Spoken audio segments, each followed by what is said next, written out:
Class 10th के Bihar board के संस्कृत का यह हमारा छठा अध्याय है जिसका नाम है भारतीय संस्कार।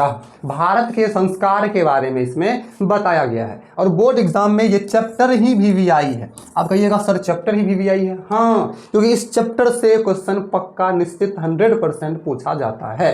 तो अगर आपको अच्छा रिजल्ट लाना, अच्छा रिजल्ट मतलब ये नहीं कि फर्स्ट करना, टॉप करना, तो भाई आप हमारे साथ बन जाइए, सब्सक्राइब करके लाइक कर दीजिए और जुड़ जाइए टेलीग्राम चैनल से भी, लिंक डिस्क्रिप्शन में है, ताकि पीपीटी पीडीएफ आपको मिलेगा, आप ध्यान से पढ़ पाइएगा। तो चलिए शुरू करते हैं। पहले आपको हम हिंदी अर्थ बताएंगे लाइन बाय लाइन, उसके बाद हम आपको इस चैप्टर से हिंदी में पूछे जाने वाले सभी प्रश्नों का उत्तर देंगे। तो चलिए शुरू करते हैं। ध्यान दीजिएगा, आपका चैप्टर शुरू होता है भारतीय संस्कृते अन्यतमं वैशिष्ट्यं विद्यते यत् जीवने इह समय समय संस्कारा अनुशिष्टता भवति। अब यहाँ पर देखिए बोला जा रहा है भारतीय संस्कृति की अत्यधिक विशिष्टता यह है कि विशेषता यह है कि इस जीवन में समय समय पर संस्कारों के अनुष्ठान होते हैं। अब मतलब भारत की संस्कृति की विशेषता क्या है कि यहाँ समय समय पर संस्कार का अनुष्ठान होता है, पूजा होता है और संस्कार किया जाता है। ठीक है, अब यहाँ पर देखिए अध संस्कार शब्दः सीमितो वाङ्मय रूपः प्रज्योते किंतु संस्कृत रूपकरणमिदं भारतस्य व्यक्तित्वं रचयति। मतलब आज संस्कार शब्द सीमित होकर व्यंग रूप में प्रयोग किए जाते हैं, बुराई के रूप में प्रयोग आजकल, किंतु संस्कृति के रूप में यह भारत के व्यक्तित्व की रचना करता है। परंतु संस्कार भारत की संस्कृति रहा है और इससे भारत का बहुत नाम भी हुआ है। ठीक है, भारत की व्यक्तित्व की रचना करती है, ये विशेषता है। विदेशे निवसंतो भारतीय संस्कारान प्रति उन्मुखा जिज्ञासा वच। देखिए विदेश में जो भारतीय लोग बसे हैं, भारत के ही लोग हैं लेकिन विदेश में बसे हैं, संस्कारों के प्रति उन्मुख जिज्ञासु हैं, मतलब बहुत जिज्ञासु होते हैं, संस्कार को मानते हैं, देख करके खुश होते हैं। ठीक है, अगली पंक्ति है पाठे अस्मिन् तेषां संस्काराणां संक्षिप्तः परिचयो महत्व च निरूपितम। मतलब इस पाठ में संस्कारों का संक्षिप्त परिचय और महत्व निरूपित किए गए, संस्कार का संक्षिप्त परिचय और उसके महत्व को बताया गया है इस पाठ में। ठीक है, आपका देख लीजिए अगला पंक्ति है भारतीय जीवने प्राचीन कालतः संस्कारा महत्वधार्यन। मतलब भारतीय जीवन में प्राचीन काल से ही, पुराने समय से ही संस्कार के महत्व धारण किए हुए, संस्कार महत्व धारण किए हुए हैं। प्राचीन संस्कृत अभिज्ञानम संस्कारे भी आ जायते। मतलब प्राचीन संस्कृति का ज्ञान संस्कार से होता था। पुराने संस्कृति में क्या कहता, आपको कोई भी संस्कार देखेगा, कैसा संस्कार दिया है, तो आपके अंदर का संस्कार देखा जाता था कि आपकी क्या बुद्धि है, क्या विशेषता है, तो यही पहचान था। देखिए ध्यान दीजिए, अत्र ऋषीणां कल्पना आसीत् यत् जीवनस्य सर्वेषु मुख्य अवसरेषु वेदमन्त्राणां पाठा आशीर्वादः होम परिवार सदस्यानां सम्मेलनम च भवेत्। अब यहाँ पर देखिए इस पंक्ति का मतलब क्या होगा कि यहाँ ऋषियों की कल्पना थी, इच्छा थी कि जीवन के सभी मुख्य अवसरों पर वेद मंत्रों का पाठ, मतलब जीवन के जिस भी हम मुख्य अवसर में पहुँचते हैं, शुभ अवसर में, वहाँ पर वेद मंत्र का पाठ, बड़े लोगों का आशीर्वाद, हवन और परिवार के सदस्यों का सम्मेलन होना चाहिए, तभी वो काम सफल होता है। आज भी हम लोग बताइए बड़े लोगों का आशीर्वाद लेते हैं कि नहीं? तत् सर्वम संस्कारम अनुष्ठाने संभावती। ऐसा सभी संस्कार के अवसर पर ही संभव था। जब संस्कार होता था तभी ऐसे अनुष्ठान जब होते थे तभी ऐसा संस्कार किया जाता था। ठीक है, अब देखिए यहाँ पर आगे बताया गया है एवं संस्कारा महत्वम धारयति। इस प्रकार संस्कार के महत्व को धारण करता है। संस्कार क्या है, अपने आप में महत्वपूर्ण है। किंच संस्कारस्य मौलिक अर्थ परिमार्जन रूपः गुणधान रूपस्य न विस्मरते। मतलब कि किंतु संस्कार का मौलिक अर्थ शुद्ध होना है। संस्कार का मौलिक अर्थ क्या है? शुद्ध होना। ऑब्जेक्टिव के लिए ध्यान रखिए, और गुणों का ग्रहण करना, गुण, अब गुण नहीं, गुण, रूप को नहीं भूलना चाहिए। गुणों का ग्रहण करना है और रूप को नहीं भूलना चाहिए, यही संस्कार का अर्थ है। अब यहाँ पर ध्यान दीजिएगा आगे, अतः संस्कारा मानवस्य कर्मशः परिमार्जने दोष अपनयने गुणधाने च योगदानम कुर्वन्ति। अतः संस्कार क्या करता है, ध्यान दीजिएगा, इसलिए सभी संस्कार मानव के कर्म से शुद्ध करने में, मानव को कर्म से शुद्ध करने में, दोष मतलब अवगुणों को दूर करने में और गुणों को ग्रहण करने में योगदान करता है। अवगुण को दूर करता है और गुण को ग्रहण करने में मदद करता है कौन? संस्कार। ठीक है, संस्कारा प्रायेण पंचविधा सन्ति। ध्यान दीजिएगा, एक एक लाइन पढ़ने पर भी बहुत बच्चे पढ़ नहीं पाते, बार बार देखने से भी आप आपका ऑब्जेक्टिव बनेगा। तो ध्यान दीजिएगा, संस्कारा प्रायेण पंचविधा संति, मतलब संस्कार प्रायः 5 होते हैं। जन्म पूर्वस्य स्तर शैशव षट शैक्षणिका पंच गृहस्थ संस्कारा विवाह रूपा एक मरणोपरांत संस्कारा का संति। मतलब कि आप यहाँ पर ध्यान दीजिए, संस्कारा 5 होते हैं, प्रायः 5 प्रकार के होते हैं, ऑब्जेक्टिव में पूछा जाता है। संस्कारा मुख्यतः 5 प्रकार के होते हैं। जन्म से पूर्व 3 संस्कार, वीवीआई पॉइंट है। बचपन में 6, शिक्षा काल में 5 संस्कार जब पढ़ते हैं, गृहस्थ जीवन में संस्कार, विवाह के रूप में 1 और मरने के बाद 1 संस्कार होता है जिसको अंतिम संस्कार कहते हैं। एवं 16 संस्कारा भवन्ति, इस प्रकार 16 संस्कार है। तो कुल 16 संस्कार हैं, 5 प्रकार के हैं, लेकिन कुल मिलाकर के 16 गो संस्कार है। ध्यान दीजिएगा, जन्म पूर्व संस्कारेषु गर्भधानम पुष्पवनम सीमंतयुनयनम च इति तरयो भवन्ति, मतलब जन्म से पूर्व के संस्कारों में गर्भधान, पुंसवन और सीमांत, ये 3 संस्कार होते हैं। जन्म से पूर्व कितने? 3 संस्कार होते हैं। ध्यान दीजिएगा, आगे अगला पंक्ति आपका है कि अत्र गर्भ रक्षा गर्भस्थस्य संस्कारे रोपणम गर्भयक्षश्च प्रसन्नता च इति प्रायोजनम कल्पितम अस्ति, मतलब यहाँ गर्भ रक्षा गर्भस्थ शिशु का संस्कार, जो गर्भ के अंदर शिशु है उसका संस्कार विधान, और स्त्री गर्भवती स्त्री की प्रसन्नता के लिए ये सब आयोजन किए जाते थे। गर्भ संस्कार जो होता था जन्म से पूर्व, स्त्री जब गर्भवती हो तो उसकी संतान को खुशी मिले, उसकी रक्षा हो, इसीलिए ऐसे संस्कार किए जाते थे। ठीक है, आगे बढ़ते हैं। ध्यान दीजिए, शैशव संस्कारेषु, जैसे शिशु के बाद जन्म लेने के बाद संस्कार जो होता था, जात कर्म, नामकरणम, निष्कर्मणम, अन्नप्राशनम, चूड़ाकर्म, कर्णवेध च इति कर्म से भवन्ति, मतलब बचपन के संस्कारों में जैसे जात कर्म, जाति जो होता है, तो नामकरण, नाम उसका बाहर निकालना घर से बाहर, अन्न ग्रहण उसको खाना खिलाना, चूड़ा कर्म और कर्णवेध ये कर्म से होते थे। ये संस्कार शिशु अवस्था में होते थे। ठीक है, ध्यान रखिएगा। अगला आपका पंक्ति है, शिक्षा संस्कारेषु अक्षरारंभ उपनयनम वेदारंभ केशांतः समवाच इति संस्कारः प्रकलिप्ता। अब इसका मतलब हुआ, शिक्षा संस्कारों में है अक्षर आरंभ, उपनयन, वेद आरंभ, केशांत और समापवर्तन संस्कार होते हैं। ये शिक्षा संस्कार के अंतर्गत आते हैं। ठीक है, आगे समझिएगा, ध्यान दीजिएगा, 10th का एग्जाम आपका है, ध्यान दीजिएगा, समझिएगा, तभी भी बोर्ड में ऑब्जेक्टिव आपसे बनने में मजा आएगा। अक्षर आरंभ है, अक्षर लेखनम, अंक लेखनम च शिशु प्रारंभ होते। अब यहाँ पर मतलब हुआ अक्षर आरंभ में अक्षर लेखन और अंक लेखन बच्चा आरंभ करता है, अक्षर लेखन या अंक लेखन बच्चा शुरू करता है।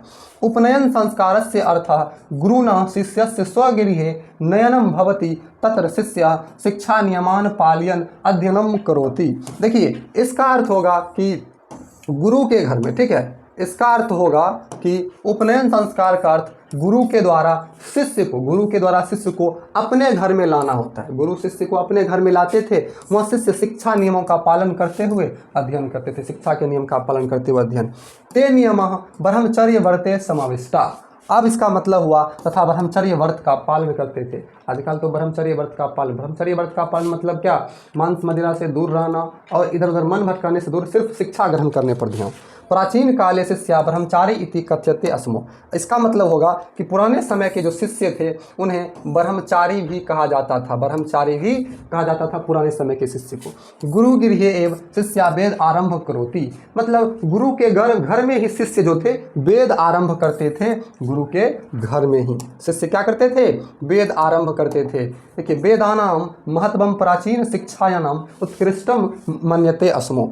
वेदों का महत्व प्राचीन शिक्षा में श्रेष्ठ माना जाता था। पुराने शिक्षा में वेद का शुरुआत करना बहुत श्रेष्ठ माना जाता था। सोच लीजिए, आगे है आपका, ध्यान दीजिएगा, अगला आपका है केशांत संस्कारे गुरु गृहे एव शिष्यस्य प्रथम छोर कर्म भवति अस्मो। मतलब केशांत संस्कार में गुरु के घर में ही शिष्य का प्रथम मुंडन होता था। गुरु जी के घर में ही शिष्य का मुंडन, केश को छील दिया जाता था। ठीक है, अत्र गोदानम मुख्यम कर्म। अब देखिए, इसमें गोदान मुख्य कर्म होता है। मुख्य कर्म क्या होता है? गोदान होता है। ठीक है, अगला आपका ध्यान दीजिएगा, देखिए, अतः साहित्य ग्रंथेषु अस्य नामांतरम गोदान संस्कारो अपि लभ्यते। इसीलिए साहित्य ग्रंथों में इसका दूसरा नाम गोदान संस्कार भी मिलता है। यहाँ पर देख लीजिए, गोदान संस्कार क्या है? उसी का दूसरा नाम गोदान संस्कार है। ठीक है, आगे आपका पंक्ति है समाप्त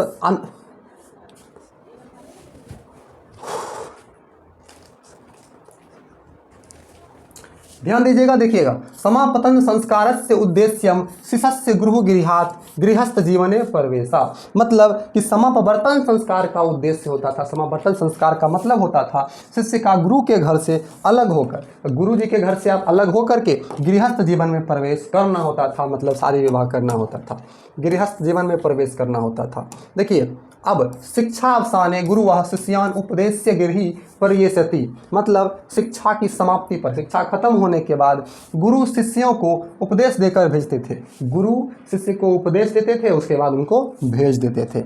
उपदेशेषु प्रायेण जीवनस्य धर्मः प्रतिपादन्ते, मतलब उपदेशों में प्रायः जीवन के कर्तव्य को बताया जाता था कि जीवन का क्या कर्तव्य है, आपको क्या करना है, गुरुजी बताते थे। और बच्चा मानते भी थे पुराने समय के, आजकल के बच्चे नहीं मानते, ठीक है। यथा, इसीलिए जैसे सत्यम वद धर्मम चर स्वाध्ययनम परमादः इत्यादि। अब देखिए, गुरु क्या उपदेश देते थे कि सत्य बोलो, धर्म का आचरण करो, आदर करो, अपनी विद्वता पर घमंड मत करो कि तुम्हारे पास बुद्धि है इसका घमंड मत करो, बल्कि इसको लोगों में बांटो, लोगों की मदद करो। इस प्रकार की चीजें गुरु समझाते थे, ठीक है। आगे देखिए, विवाह संस्कार पूर्वकम एव मनुष्य वस्तुतः गृहस्थ जीवन प्रविशति। विवाह संस्कार होने के बाद ही व्यक्ति गृहस्थ जीवन आरंभ करता था, विवाह संस्कार होने के बाद व्यक्ति गृहस्थ जीवन में प्रवेश करता था और गृहस्थ जीवन जीना शुरू करता था। देखिए, ध्यान दीजिए, आपका अगला पंक्ति है, विवाह पवित्र संस्कारा मता यत्र नाना विधानि कर्म कांडानि भवन्ति। अब यहाँ पर कहा गया है कि विवाह को पवित्र संस्कार माना गया। विवाह क्या है? पवित्र संस्कार है। इसमें अनेक प्रकार के कर्म कांड होते हैं, विवाह में अनेक प्रकार के नियम रूल्स होते हैं, कर्म कांड होते हैं।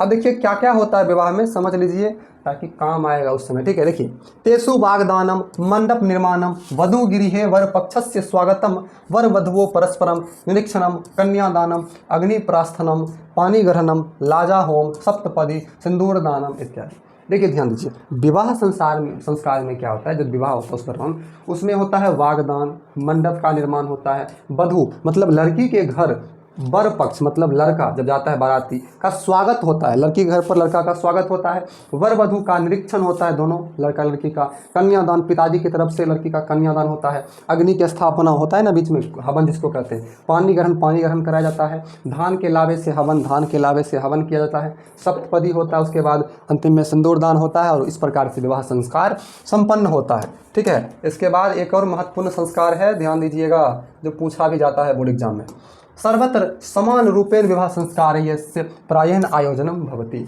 मतलब ये हुआ कि वैवाहिक परंपरा सभी जगह एक जैसा ही है, सभी जगह विवाह का एक ही जैसा परंपरा है, ठीक है। तद अनंतरम गर्भधानंद्य संस्कारा पुनः वर्तन्ते जीवन चक्रम चौभरवंती। मतलब इसके बाद, अब विवाह संस्कार हुआ, इसके बाद गर्भधान संस्कार तथा अन्य संस्कार होते हैं, फिर गर्भधारण होता है, फिर इसी प्रकार से संस्कार क्या होते हैं, दोहराते जाता है, इसी प्रकार से संस्कार होते जाता है। अब देखिए आगे आपका अंतिम संस्कार है मरण अदंतरम अंत्येष्टि संस्कारा अनुष्ठिष्यते। अब देखिए, मृत्यु के बाद दाह संस्कार होता है, कौन सा होता है, अंत्येष्टि, जिसको दाह संस्कार कहते हैं, ध्यान रखिएगा। एवं भारतीय जीवन दर्शन से महत्वपूर्ण उपादानम संस्कारा इति। इस प्रकार भारतीय जीवन दर्शन का महत्वपूर्ण स्रोत क्या है, ये संस्कार है। भारतीय जीवन का महत्वपूर्ण चीज क्या है, संस्कार। यहाँ संस्कार से लोग बसते हैं और विभिन्न प्रकार के संस्कार करते हैं। चलिए आ गए हम लोग प्रश्न उत्तर पर, 5 ही प्रश्न है तो ध्यान दीजिएगा, ठीक है, और बोर्ड एग्जाम में पूछा जाता है। देखिए, भारतीय संस्कार पाठ के लेखक क्या शिक्षा देना चाहते हैं, तो इस पाठ के माध्यम से वह हमें यह शिक्षा देना चाहते हैं कि मूल्यों का पालन करने से व्यक्तित्व का निर्माण होता है। मूल्य मतलब नियम को, जो नियम हमारे पूर्वज बना कर गए हैं, उन नियमों को पालन करने से ही हमारा व्यक्तित्व बनता है। मूल्यों का सही समय पर पालन करने से पूर्णतः बढ़ती है और गुण बढ़ती है और दुर्गुणों की लत नहीं लगती। सही समय पर मूल्य की पालन करने से गुणवत्ता बढ़ती है, अवगुण नहीं, ठीक है। भारतीय संस्कृति की पहचान उसके मूल्य से होती है। लेखक हमें सही कहता है कि संस्कारों के पालन का संदेश देता है। लेखक हमें यही कहते हैं कि संस्कार का हमें पालन करना चाहिए। आपका सेकेंड क्वेश्चन है, दूसरा क्वेश्चन, ठीक है, ध्यान दीजिए। संस्कार कितने होते हैं, विवाह संस्कार का वर्णन करें। देखिए, संस्कार मुख्यतः 5 प्रकार के होते हैं। मुख्यतः 5 प्रकार के विवाह संस्कार भारतीय जीवन दर्शन का एक महत्वपूर्ण स्रोत है। ठीक है, विवाह समारोह के बाद ही कोई व्यक्ति वास्तव में सुखी जीवन में प्रवेश करता है। जब विवाह संस्कार संपन्न होता है तब ही कोई व्यक्ति सुखी जीवन में प्रवेश करता है। अब विवाह से पहले संस्कार करिएगा तो दुखी जीवन में प्रवेश कीजिएगा। विवाह एक पवित्र संस्कार है, आपको पता है, इसीलिए तो सब करते हैं। ठीक है, जिसमें कई गतिविधियां शामिल होती है अलग अलग प्रकार का। जैसे इसमें वादे करना होता है ना, वादा किया जाता है, 7 को कसम खाइएगा, एक आदर्श दुल्हन बनना, ठीक है, शामिल है। इसमें मुख्य कार्य है जैसे वर्ग का भोज का स्वागत करना, भोज करना, कन्यादान, अग्नि स्थापनम, पानी ग्रहणम, सिंदूर दान, ये सब इसकी प्रक्रियाएं हैं। ठीक है, हमारा तीसरा प्रश्न है, ध्यान दीजिएगा, तीसरा प्रश्न है शिक्षा संस्कार का वर्णन करें। तो शिक्षा संस्कार में ध्यान दीजिएगा, शिक्षा संस्कारों में अक्षर आरंभ, उपनयन, देव नहीं, यहाँ पर वेद आरंभ होगा। ठीक है, वेद आरंभ, मुंडन संस्कार और समापवर्तन संस्कार आदि ये सभी संस्कार शामिल है। जैसे वर्णमाला में बच्चे अक्षर आरंभ और अंक लिखना सीखते हैं। ठीक है, शिष्य को अपने घर ले जाना, शिष्य को टीचर अपने गुरुजी उसको कहते थे, आजकल तो टीचर है, उनको घर ले जाते थे, वहाँ शिष्य शिक्षा के नियमों का पालन करते हुए अध्ययन करते थे शिष्य। ठीक है, आपका अगला 4 नंबर का प्रश्न है भारतीय जीवन में संस्कार का क्या महत्व है।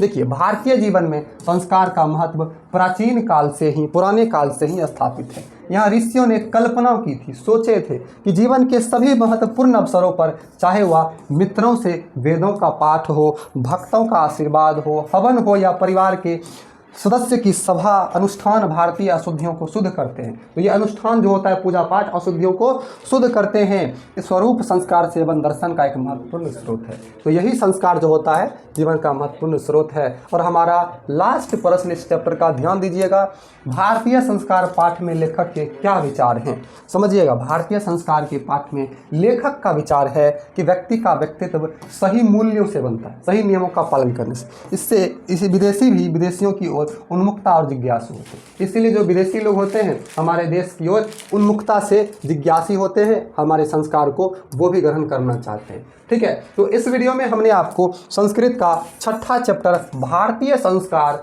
का पूरा अर्थ और प्रश्न उत्तर बताया। इससे पहले वाले सारे वीडियो बन चुके हैं, सभी प्लेलिस्ट में है, आप जाकर देखिए। हिंदी चाहिए तो हिंदी का प्लेलिस्ट, गणित देखना चाहते तो गणित का प्लेलिस्ट देखिए, PDF चाहिए तो लिंक डिस्क्रिप्शन बॉक्स में है, आपको टेलीग्राम चैनल का जरूर जुड़े।